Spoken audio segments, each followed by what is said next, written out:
संत कबीर नगर के district icon Rajni Kumar Sao, जो अंतर्राष्ट्रीय पर्वतारोही हैं, शास्त्री चौक स्थित प्रेस क्लब पहुंचकर उन्होंने अपने जीवन में जो कठिनाइयां आई उसको बयां किया है कि कैसे ट्रेनिंग में ड्रेस कोड उनका मजाक बना, विदेश में भाषा मुसीबत बनी तो गूगल का सहारा मिला।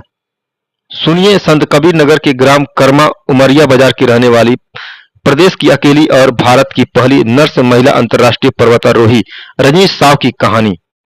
बता दें कि रजनी साव भारत में 4 चोटियों की चढ़ाई कर चुकी हैं, जबकि अंतर्राष्ट्रीय स्तर पर 3 चोटियों की चढ़ाई कर चुकी हैं और उनका अब लक्ष्य है माउंट एवरेस्ट।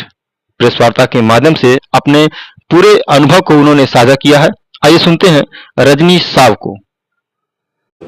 नमस्ते, मैं रजनी साव अंतर्राष्ट्रीय पर्वतारोही संत कबीर नगर की रहने वाली हूँ। मैं स्वास्थ्य विभाग में एएनएम के पद पे कार्यरत हूँ। मैं 2016 से मैं पर्वतारोही के क्षेत्र में काम कर रही हूँ, जिसके बाद मैं भारत में 4 ऊंची चोटियों की चढ़ाई की हूँ और 3 महाद्वीप की हूँ।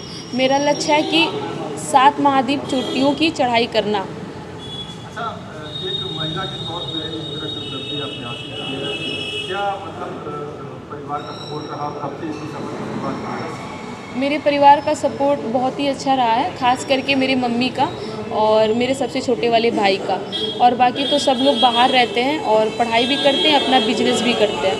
जैसे कि आप बताइए कि हम एएनएम जी, और एएनएम से इस तरफ आपका झुकाव कैसे हुआ? एएनएम के पद पे मैं 2018 में मेरी नियुक्ति 2018 में, और मैं पर्वतारोही के क्षेत्र में 2016 से ही काम कर रही हूँ। एएनएम के साथ साथ जो भी मेरा सीएल होता है, जो छुट्टी होती है, मैं कभी छुट्टी नहीं लेती, अपनी छुट्टी बचा के रखती हूँ। जब मैं पर्वतारोही के लिए निकलती हूँ, चाहे 10 दिन चाहे 15 दिन, उसी में मेरी छुट्टी एडजस्ट हो जाती है। अच्छा, एक अलग तरह का क्षेत्र है जी, ऐसे में इस क्षेत्र में जाने का कैसे रुझान मिला आपको, मतलब कैसे प्रेरणा मिली? 2011 में जब मैं पास आउट की थी तो अपने बगल के डिग्री कॉलेज में मैं पढ़ाती थी, श्रीमती शंकर महिला डिग्री कॉलेज।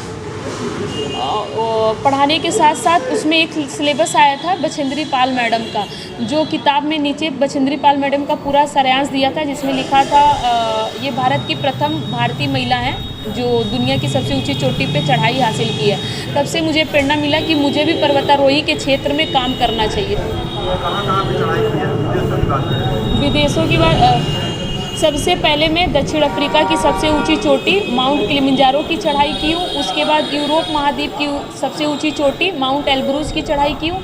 और अभी मैं 3 तारीख को गोरखपुर से पैदल निकली थी, गोरखनाथ मंदिर से निकली थी अयोध्या धाम तक। 6 तारीख को मैं अयोध्या पहुँच के उसके बाद मेरी फ़्लाइट थी, ऑस्ट्रेलिया महाद्वीप की सबसे ऊँची चोटी पर चढ़ाई की हूँ। अच्छा, भारत में कितनी चोटियों पर चढ़ाई की?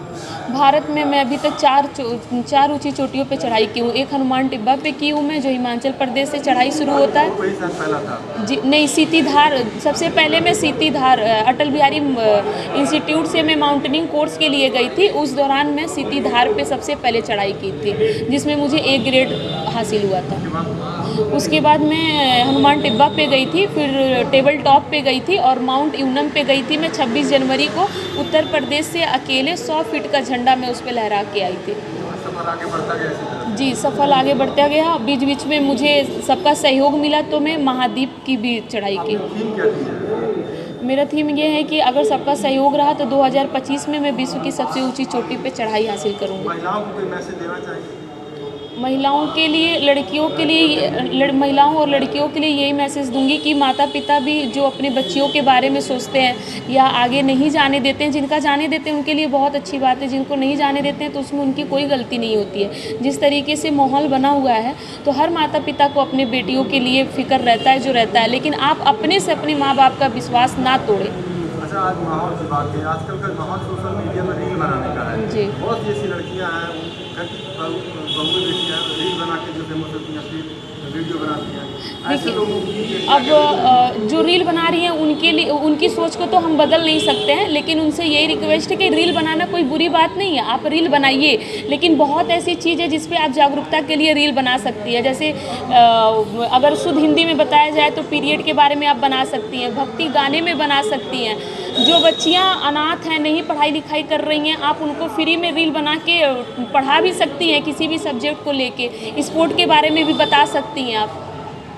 आपको पिछले उस पर जा रहे हैं और कॉलोनी बनने में कठिनाइयाँ भी बहुत आती हैं। किस तरीके की कठिनाइयाँ आती हैं?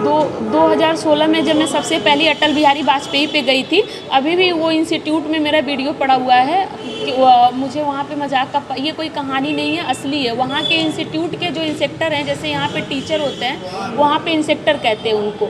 अभी भी वो वीडियो मेरे डाले हुए हैं। मैं पहली बार पूरे उन 362-65 बच्चों में मैं सूट सलवार पहन के निकली थी, क्योंकि मुझे पता नहीं था कि मतलब लोअर टी शर्ट में पहन के जाना है। फिर वहाँ पे मनाली जाने के बाद फिर मैं वहाँ के लोकल मार्केट से सब कुछ ली थी मैं। कठिनाइयाँ तो बहुत कुछ है, अब क्या क्या। तो वहाँ पे मजाक बना था आपका?